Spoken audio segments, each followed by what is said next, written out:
பேரு குழு குழு சாரி. அப்ப இந்த சாரி பேரு 1495 தான் வேலவன் ஸ்டோர்ஸ்ல. Velavan stores, Usman road, T Nagar, Chennai மற்றும் தூத்துக்குடி.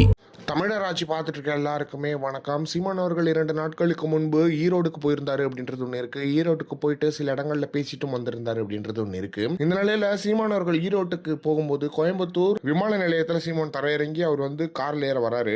அந்த நேரத்தில் பிரஸ் ரிப்போர்ட்டர்ஸ்லாம் நிறைய பேர் சீமான் அவர்கள் கிட்ட பிரஸ் மீட் கேட்கறாங்க.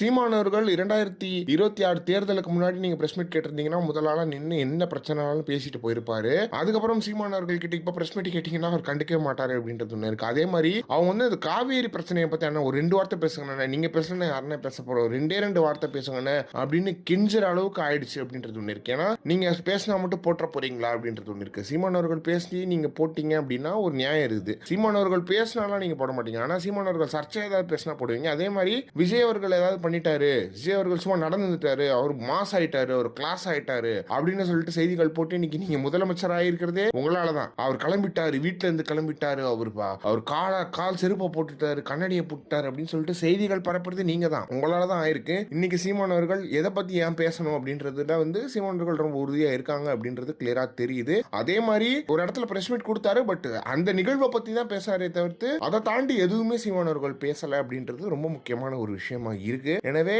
எப்படி இருந்த ஒரு மனிதனை எப்படி மாத்திருக்கீங்க, எல்லா மக்களுக்குமாக உங்களுக்காக பிரஸ் மீட்டும் எல்லாமே கொடுத்துட்டு இருந்த ஒரு மனிதரை இன்னைக்கு எதுவுமே கொடுக்காம வெறும் அறிக்கைகள்ல பேச வச்சது நீங்க தான் அப்படின்றதுல எந்த ஒரு மாற்றமே கிடையாது. அண்ணன் சீமான் அவர்கள் அதை செய்யறது தம்பிகளுக்கு மிக சந்தோஷமா இருக்கு அப்படின்றது எந்த ஒரு மாற்றமே கிடையாது. எனவே இதை பத்தி நீங்க என்ன நினைக்கிறீங்க அப்படின்றத மறக்காம கமெண்ட் பாக்ஸ்ல சொல்லுங்க.